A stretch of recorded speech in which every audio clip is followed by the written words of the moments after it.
திராவிட model ஆட்சி என்றால் என்ன என்று கேட்பதற்கு ஒரே ஒரு இங்கே கூடியிருக்கிற நீங்கள் தான் இது அடையாளம். இதுதான் திராவிட மாடல். திராவிட மாடல் சொன்னாவே சிலருக்கு ஒரே கோபம் பொத்துக்கிட்டு வருது, வீர ஆவேசம் வருது.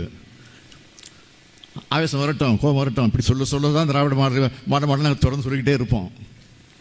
அதுக்காக நாங்கள் பயந்துட்டு போய் மூலையில் ஒடிக்கிட மாட்டோம். நீங்கள் சொல்லத்தான் கழகம் மேலும் வளர்ந்து கொண்டு இருக்கு. நீங்கள் இப்படி தலைக்குறைவாக பேசத்தான் இன்றைக்கு உங்கள் இடத்துலேருந்து எல்லாரும் இங்கே வந்துக்கிட்டு இருக்காங்க. பாருங்கள், இந்த கூட்டத்தை பார்த்தாலும் தெரியும். பேசணும்.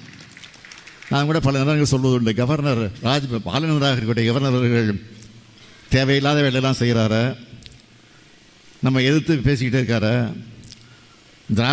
திராவிடங்கிற சொல்லுக்கு எதிர்ப்பதமாக பேசிக்கிட்டு இருக்கிறாரு, ஆரியத்துக்கு ஆதரவாக பேசிக்கிட்டு இருக்கிறாரு, இப்படி மதத்தை மையமாக வச்சு பேசிகிட்டு இருக்கிறாரு.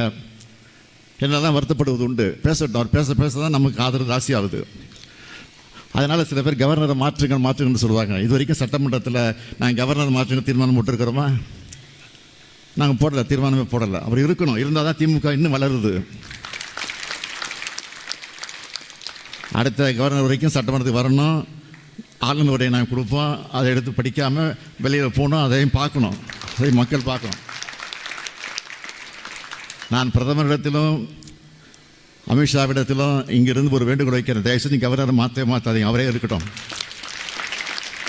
இதுதான் உண்மை. அதே மாதிரி தான் நீங்கள் யாரை நம்பி போனீங்களோ அது வீணாக போச்சு அப்படின்னு வருத்தத்தோடு வந்திருக்கீங்களோ அவங்க இன்னும் பேசிக்கிட்டே இருக்கணும். அதே மாதிரி தொடர்ந்து பேசிக்கிட்டே இருக்கணும். பேசிக்கிட்டே இருந்தால் தான் மக்கள் தெளிவாக புரிஞ்சுப்பாங்க.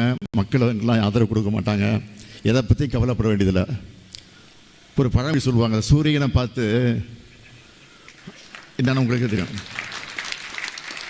அதை பற்றி கவலைப்பட வேண்டிய அவசியமே இல்லை. நாம் நம்ம வேலையை பார்ப்போம். நமக்கு மக்கள் நம்மை நம்பி நம்ம இடத்துல நாம் தந்த வாக்குறுதிகளை உறுதிமொழிகளை நம்பி நம்ம இடத்துல ஆட்சி ஒப்படைச்சிருக்கிறாங்க. ஆக அந்த உறுதிமொழிகளெல்லாம் படிப்படியாக நிறைவேற்றி கொண்டிருக்கிறோம். நான் தொடர்ந்து வாரத்திற்கு 2 நாட்கள் ஒவ்வொரு மாவட்டமாக சென்று கொண்டிருக்கிறேன். அப்படி செல்லுகிற போது அரசு நிகழ்ச்சி மட்டுமல்ல, கட்சி நிகழ்ச்சியிலும் கலந்து கொள்கிறேன். அரசு நிகழ்ச்சிகள், கட்சி நிகழ்ச்சி மட்டுமல்ல, செல்லுகிற வழியெல்லாம் சாலையின் இருமுறைகளும் மக்களை சந்திக்கிறேன். பெண்கள், ஆண்கள், இளைஞர்கள், முதியவர்கள் வரிசையாக நின்று கொண்டு இரு பக்கமும் நின்று கொண்டு என்னை வரவேற்க அந்த காட்சியை பார்க்கிற போது மீண்டும் சொல்கிறேன், 7வது முறையாக நிச்சயமாக திராவிட முன்னேற்ற கழகம் தான் ஆட்சிக்கு வரும் என்ற அந்த உறுதி இந்த நேரத்தில் எடுத்து சொல்கிறேன். செய்திகளை உடனுக்குடன் தெரிந்து கொள்ள உடனே சப்ஸ்கிரைப் பண்ணுங்க.